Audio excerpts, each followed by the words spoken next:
I want to tell you about a young lady I know. She was pretty heavyset growing up, but I guess around puberty, somewhere between the 8th and 9th grade, she goes to high school and lost all the weight. Now, when she started high school, this was the first time that boys were paying any attention. And she's also learning to adapt to this new body. She meets this older guy, already out of school. He's got a job. He's got a car. Cool, right? Well, the young lady finds herself pregnant. Now, add to it, she's a preacher's kid. But she stays in school and carries the term. Now, during the delivery, the child's father is there. He was definitely being supportive to her the entire time. After the delivery, he lets her know, hey, I'm a little hungry, so I'm going to go downstairs to the cafeteria and get something to eat. But he didn't come back.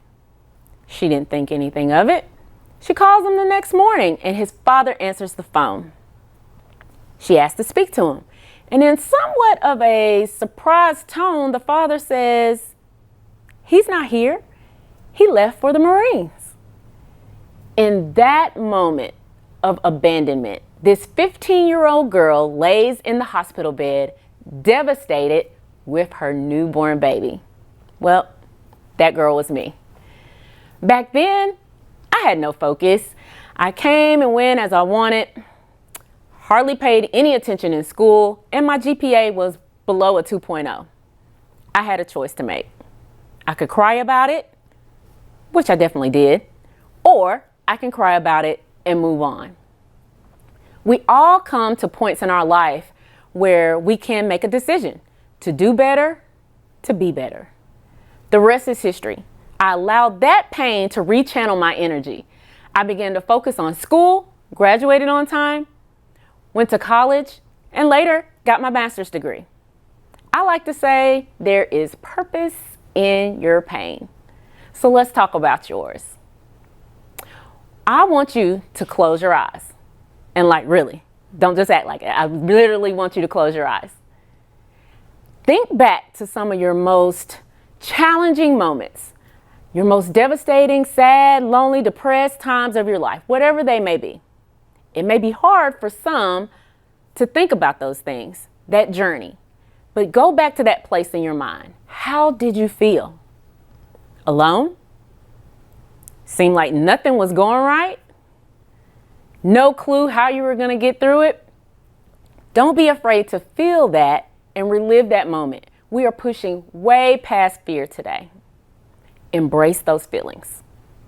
Now, everyone has their own personal breaking point. So though my experience and your experiences may be different, we all seem to share being in that moment of choice. Choice is important. The moment of giving up or not giving up. I choose to do everything that I can to never be in that place again. And on today, I want you to choose to do the same. You can open your eyes. I have 5 very simple points that have helped me to develop the art of unleashing relentless mind power. I'll say that again. The art of unleashing relentless mind power. Never forget, your brain and your mind are 2 different things. Your brain is an organ. Your mind, however, is ever changing and adapting in every experience. Your mind is manifestations of your thoughts, your emotions, your determination, your memory. So though it's common for the brain and the mind to be used interchangeably, let's be clear. Today, we're going to focus on your gift, your mind. It is the most powerful thing that you have. Now, when I say the art of unleashing relentless mind power, let's unpack that just a little bit. Art. What is art? When you think of art, what comes to mind? Maybe a painting, a photo, a sculpture? Well, but what if you could paint, you could capture, or you could mold your life? It's an art to that.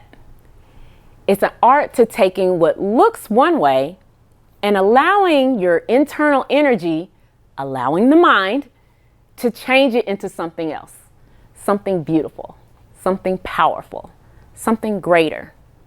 Let's find that space. So, number one, you have to believe. You have to decide there is a better reality that awaits you each and every day. I'm sure you've heard the phrase, your perception is your reality. It's so true. Please believe that. Your perception is your reality. So, there was a Harvard experiment done back in the 1950s where they put rats in water to see how long could they tread before they drown. Yeah, weren't many regulations back then, right? But the study showed that most rats could tread up to 15 minutes before they drown. They then began to take the rats out of the water right before they reached the point of complete exhaustion. Dried them off, let them rest a few minutes before putting them back in the water for a second time. Now, let me know, how long do you think they swam that second time? Another 15 minutes? 10 minutes? When put back in the water, they swam 60 hours. 60 hours. 15 minutes, 60 hours. Wow. So what was the conclusion? The rats thought they would be rescued again. And so they didn't give up. It's amazing what the mind can do. Now, circling back to when we are in the middle of what I call a storm, you're having some challenging periods and you don't really see a way out. We literally have to remind ourselves that we have been there before and we always make it back out of the storm. Whatever life's thrown your way. Now, it might not be as quickly as we want it to be, but you always make it back out. So believe that and live that. Okay, time to get focused. So number 2, eliminate distractions. Think about what you want out of life and don't think small. Don't set limits. Allow your mind to roam. Allow new energy, new thoughts, new what ifs to flow, and then eliminate distractions. One of the exercises that I like to lead in my vision and time management workshop is for you to write down your life goals in 2 sentences. No more, no less. 2 sentences. This is very difficult for a lot of people to narrow it down. But if you can narrow it down to 2 sentences, that gets to the core of what you want to accomplish while you're on this earth. Then you can eliminate the things that are not in line with that core vision. This has to do with the essence of who you are. And then eliminate the distractions. These things will continuously motivate you because they are a part of your core. Fulfill your core. Now, okay, we've gotten rid, all the distractions are gone, right? You've gotten rid of them. So now we need to create a healthy support team, a healthy environment. So number 3, create a positive circle of influence. This may include a variety of people, such as family, friends, business associates, and even sometimes strangers. Who are you surrounded by? Are their goals and aspirations similar to yours? Do they have the type of motivation or more motivation than you have? Will they tell you the truth? I even go as far as to say, develop multiple circles. I personally have those that I can talk to about personal matters, some that I can discuss business matters, etc. You have the power to identify what you need and always be on the lookout for how you can also pour back into them. You're creating an atmosphere of positive energy, which will keep both you and them energized over time. I also recommend seeking a mentor, Someone trustworthy that can not only lend an ear, but provide a sound advice in the times of need. Also, don't limit this to only people. Be cautious with what you allow in, whether that's through TV, music, social media. Positivity and continuous learning energize. Find those things. Number 4, plan and prepare. And then prepare for the unplanned. I like to say, just allow your mind to flow. I keep talking about flow, but it's the energy. You got to let it go sometimes. So I do what I call a brain dump. So literally I will throw anything that I'm thinking about doing, possibly goals. I throw it all on a sheet of paper or on a whiteboard. Write out what comes to mind, and then you can refine and prioritize later. But just get it out first. Identify items that you need in order to ensure that it happens. So create your large goals, but then break those goals down, not only into action items, but take it a step further with habit development. In order to successfully obtain the goals, what habits might you need to start or stop? Plan and prepare for these items. And don't forget the accountability. Lastly, number 5, you have to keep yourself up if you want to have relentless power to pursue your goals, your passion, your why. Because otherwise, you're going to get burnt out, right? This includes, but not limited to, health and fitness, mental wellness, even forgiving. You've been holding on to some anger, resentment, hurt from others? Yes, sometimes you need to forgive them even with no apology given. And sometimes you just need to forgive yourself. We all make mistakes and you need to let that go. Now, it takes renewal for you to continue to recharge. So when I say relentless, that is when you come to these roadblocks in life.